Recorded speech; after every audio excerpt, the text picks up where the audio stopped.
Hi everyone! Welcome to Souped Up Recipes. 中秋节, also known as Mid-Autumn Festival, it is right around the corner. To celebrate it, I'm going to show you how to make the classic Cantonese style mooncake, 蛋黄莲蓉月饼. Making mooncake does sound a little bit challenging. Don't worry, I will show you every little detail to make sure you will be successful in making this traditional Chinese dessert. It's actually pretty easy to make the wrapper. There are only 5 ingredients. But I want to talk about the inverted syrup first. It tastes sweeter than table sugar. It helps the wrapper to retain moisture, so when you bite into the mooncake, the skin will be really soft and slowly melted in your mouth. This is homemade.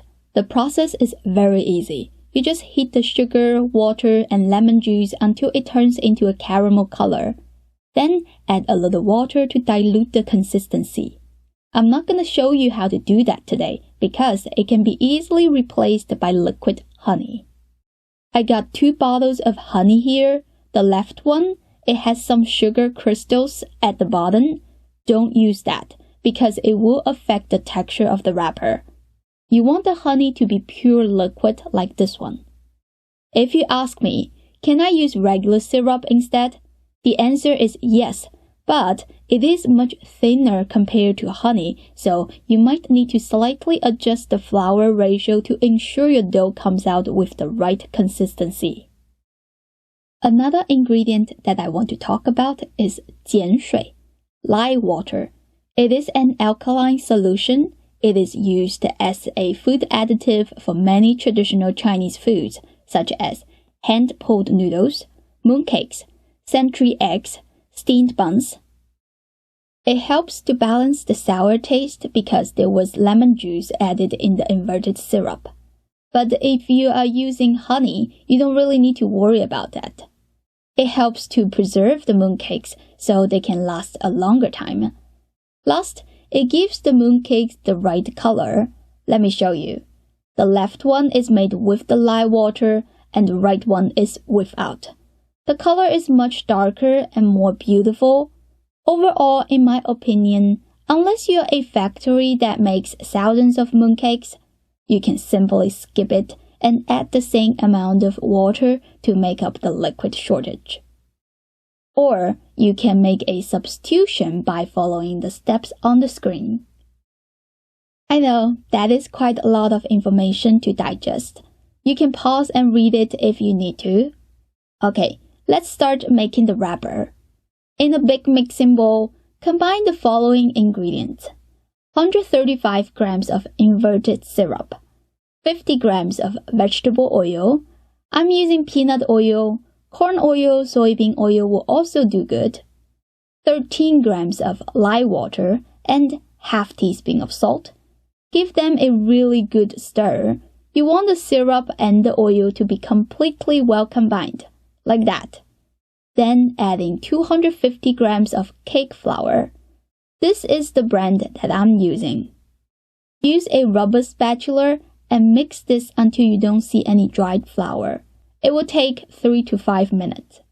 Once you see the dough start showing you a smooth surface, you can check the consistency. It should be soft, pliable, and non-stick to your hand. Most importantly, it should have a good ductility, which will make the wrapping process much easier. Transfer this dough onto a plastic film. Wrap it up and we're gonna let it sit at room temperature for 3 hours. While waiting, let's make the salted egg yolk and lotus seed paste filling.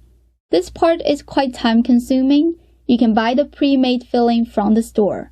Most Asian markets will carry them, especially when it is around the Mooncake Festival. They got many flavors that you can choose.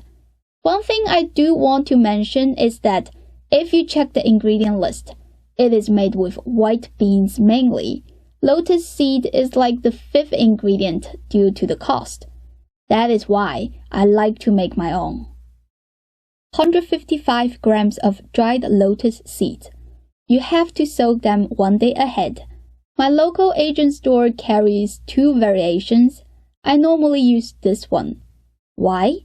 If you look at it carefully, you can see some starch powder on the inside of the package, which means this one, the seeds contain a higher percentage of starch and it will give you a better result. This one, you can't see the starch. The package is very clean and clear. I have tried it. The result is not as good. The next day, they should be fully rehydrated and slightly opened up like that. Drain them completely. Now we have to check every one of the seeds. If you see a little green sprout in the middle, open it up and discard it because it is extremely bitter.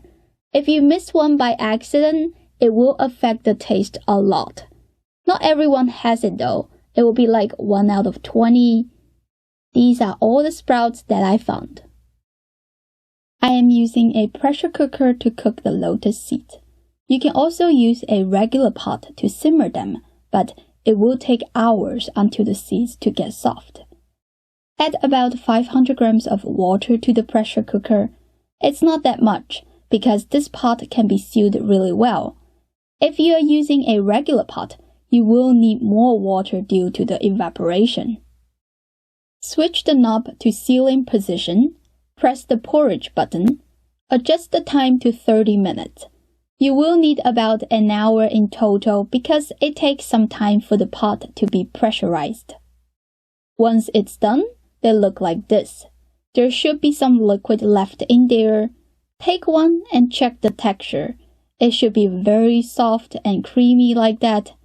If you use a regular pot to simmer the seeds, they should also reach this consistency. Let it cool a little bit before you put it in a blender. I also prepared some water on the side just in case the mixture gets too dry while blending, but turns out I didn't need the extra water. This is the texture that you're looking for. It's like a thick puree, very creamy and smooth.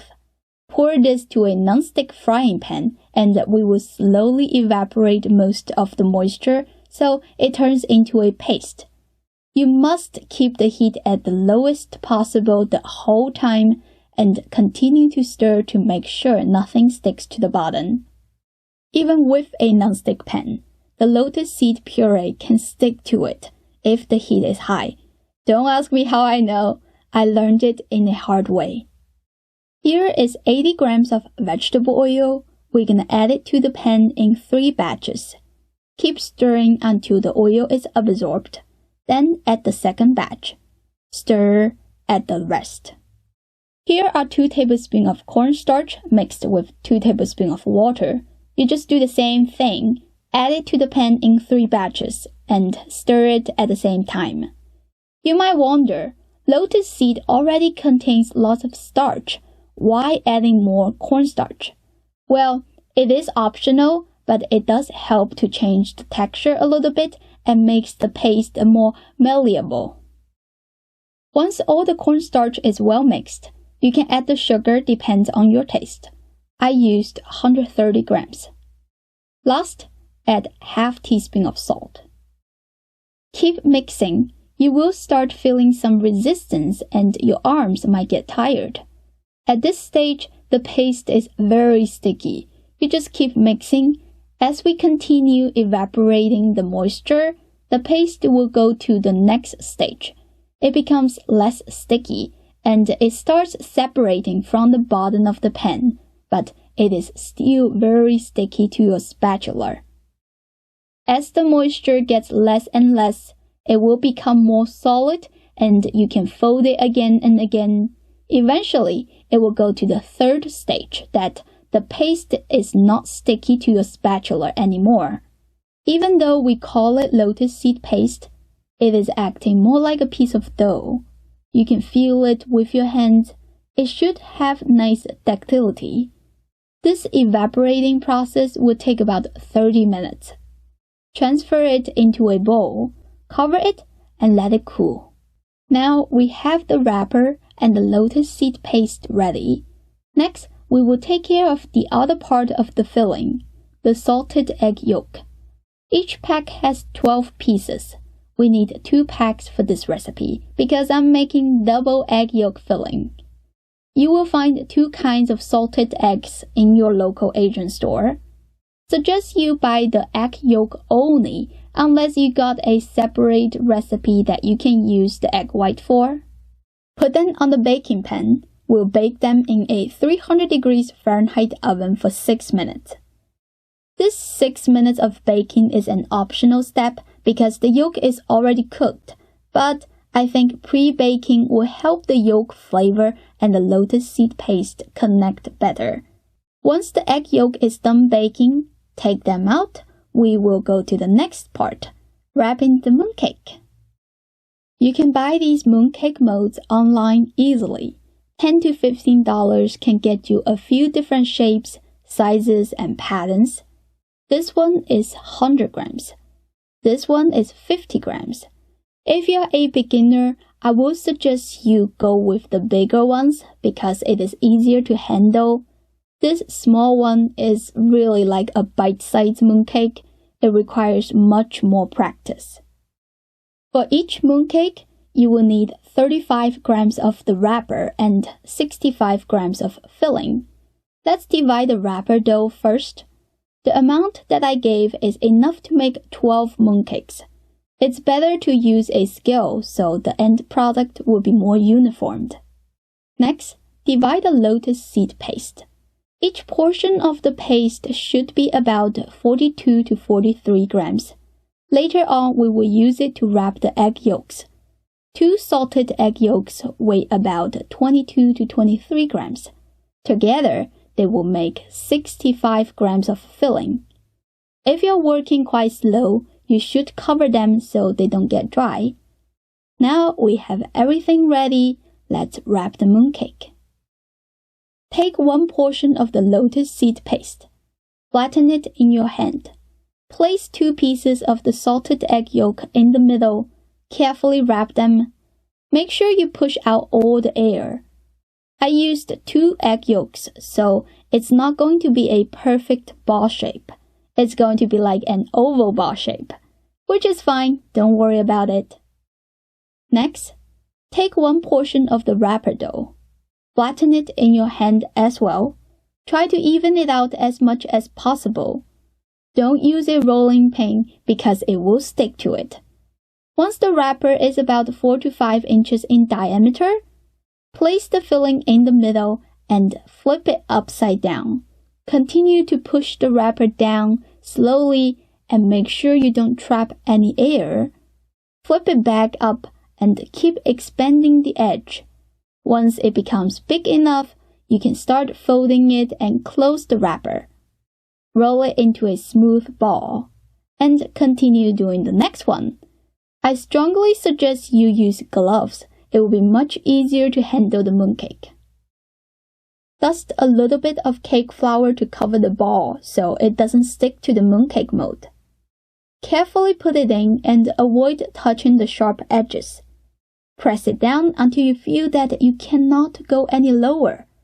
Stay there for 15 seconds to establish the shape. Then release it. Look at that. Beautiful. The square one will require you to stay there for 30 to 40 seconds to make sure the mooncake filled up all 4 corners. Preheat your oven to 335 degrees Fahrenheit. Spray some water onto the mooncake before you put it into the oven. Let it bake for 8 minutes. While waiting, quickly mix 1 egg yolk with 1 tablespoon of water. Take the mooncakes out. Brush the egg yolk mixture onto the surface. Don't brush too much at one time, just need a thin layer. Make sure you brush the sides as well. Stick it back to the oven, the same temperature, bake for another 8 minutes. Take it out again, we're gonna brush the second layer of egg yolk. After that, we'll put it back into the oven for another 6 to 10 minutes. That will be the third and the last time of baking. Every oven is different. You should stay next to the oven and keep an eye on it. The filling is already cooked, so you just go by the color. Mine took about 7 minutes. This is how they look. You are done, but you can't serve them right now. They don't taste good at this moment. The skin is very dry. The color is not right. The aroma is not developed either. You have to put them in a sealed container at room temperature and wait for at least 2 days. During this time, the skin will become soft, moist, and shiny. The lye water will change the color, make it darker and much prettier.